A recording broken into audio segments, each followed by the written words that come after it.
Ellen DeGeneres. How do we feel about her? She's been around too long. She's been at the party too long. I mean, listen, I've said a lot of things about Ellen. I've called her murderous, said she was in the CIA. Bygones. Water under the bridge, right, Ellen? Water under the bridge, right? I said she tortures her interns and she should be in jail. Water under the bridge. I'm not holding these grudges. Maybe she is. Yeah. But I'll tell you this. She's a legend. She's a legend. But right. You know what I mean? So is Bin Laden. Legends, but Bin Laden, they took him out. She's been around for too long. If Bin Laden was still around, we'd be like, enough, Osama. But that's my point. Do we need to run a SEAL Team 6 on Ellen? SEAL Team 6 has to go in and take her out because she'll never relinquish power. Right, she will that's never relinquish control unless SEAL Team 6 sends in a mission to get her. She is holding tighter than Saddam Hussein did. We're going to find her in a ditch. She's so much tighter than Saddam. Fallon, guys, I love you. Go, just step back a little bit. Otherwise, you're going to find everything you did, every blackface, everything. You've been famous for too long. Just recede and produce a movie or two. Like, you guys are creative. You're all fucking great. They're all incredibly talented people. But, dude, at a certain point, it's just enough already. We get it. Now, are you afraid maybe that you're going to be losing your opportunity to appear on Ellen, suggesting that SEAL Team 6 should assassinate I got to her? be honest with you. I do believe that the door might be closed about me appearing now, but she doesn't have a lot of comedians on. She has these massive celebrities on. Because I think comedians would notice, like, hey, what's going on in the back? Right. So they might point that out. Where celebrity, hey, Ellen, I do like slots. Yeah. Ellen, I noticed one of your producers fingering somebody backstage when I was coming out here. Right. Ellen, why is one of your interns strung up like Christ? Right. To make a point. Right. I don't think I'll be on that. Yeah, comedians are a little too open. A little too open. Well, she's good for apology tours if you ever get in trouble. Yeah, right. She's good for that, man. And she broke a lot of barriers for gay people. I appreciate that. That's right? True. She did definitely do that. She's huge as a fucking figure. Yeah. In that world of people living honest lives in mainstream American society. That's huge. And I would always credit her for that. Yeah. But someone can do that and also have a lot of other things going on. You know what I mean? I think you make a really good point how she holds on to power. It's too much, too long. Is Jerry Springer still on TV? Because I know now, his security guard has taken the reins. Like he had Steve Wilkos, right? He has a fucking show. It's just bizarre to me. I found that out recently. Springer's off. I think that you got what is it, to die a hero or live long enough to see yourself become a villain. I think that's kind of what you're seeing with a lot of people. Like if Oprah was still on TV every day, people would be like, enough. Right. I think you get a certain amount of time. And this is the hardest thing. This is the thing about LA. There's very few people aging gracefully here. There's very few people aging with dignity. It's hard to do because everybody wants to be the thing forever. Right. Everybody wants to hold on to the thing forever because it becomes their life force. That's very true. And I watch people, and I watch when it starts to slip away. They ramp it up, and they just want it. They double down, and they dig in even harder. And it's tough, I think, right now. Because things are changing and moving so quickly and so rapidly. I think a lot of people just get caught up in this idea of I'm gonna be around forever. I don't think that's the climate right now. I don't think the climate right now is to be. I don't think the world's gonna be around much longer. In the zeitgeist forever is tough. Okay. What about Bill Gates? Gates is an interesting guy, right? So Gates and me and Rogan kind of we argued about this a little bit because I'm not saying Bill Gates created AIDS. I'm not one of these Looney Tunes. Here's what I'm saying about Bill Gates. Outlandish.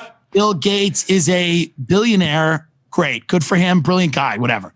But he has a huge impact on American or potentially a massive impact on society, American society. By the way, so does Jeff Bezos. Yeah. So do all of these people, right? These are Batman villain billionaire types. And I don't mean that they're all evil. I mean that they have this massive war chest of money to spend. The Kochs, all of these guys, right?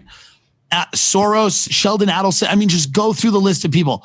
I would just be a little more comfortable with a little scrutiny so that we don't start I don't think we should live in a society where one person, however progressive or however informed they may be, although this is a tech guy who's really interested himself in public health, which is fine, but that is also people are in their own heads going, why is a guy whose primary expertise technology very is certain and sure about the course we need to take in terms of vaccinations and health. And there's probably good reasons for that. I don't think him and his wife are monsters. I don't know him and his wife. I don't know what him and his wife believe. I'm deeply uncomfortable with people that are trying to remake or reimagine society and are truly resistant to any type of criticism. I think if you throw yourself in the ring, you throw your hat in the ring, you should accept good faith criticism of your ideas and what you're trying to do. And I don't know that he's that person. And I don't know that there's been enough discussion about things he wants to do or things that he thinks is appropriate. I mean, famously, I talked about it on my show. He wanted to shoot like a missile of dust into the atmosphere to help climate change. And a bunch of scientists were like, that's a really bad idea. Missile of and dust. they didn't do it. But here's the thing. How many people in history have had the resources to even have that thought? No, it's crazy because he's crazy. not a body of government. There's not checks and balances on Bill Gates. He's so rich. He has the resources of a small country without any oversight. The fact, you're right, that he can just shoot a missile of dust and Or just be even like, have let's that see. thought. And I think Bezos, the same Bezos thing. has so much money. He doesn't know what to fucking do with it. He's just shooting shit into space because he's got nothing else to spend money. Right. So I just think that we should just, I'm not, all Is this that un-American though, to be like, Bezos, let's take a look. Let's see what you're doing with all that I cash. don't think it's un-American to do that. I think it's important to remember that if someone is good at one thing, it doesn't mean they're going to be good at everything.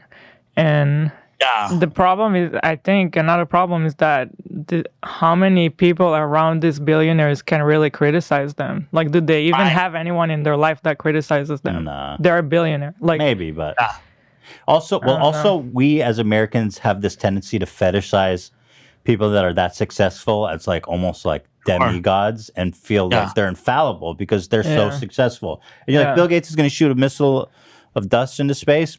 Cool. He must have checked that out, and that seems like. I mean, listen, maybe I don't know what the COVID vaccine is going to look like. I'm not an anti-vaxxer. I'm not any of that.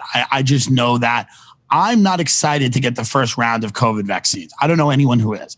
I don't know anyone who's excited to show up at a Walgreens and just get a needle put in them for the first round. Like, I think that there's people that are going to want to say, I want to take my chance with this.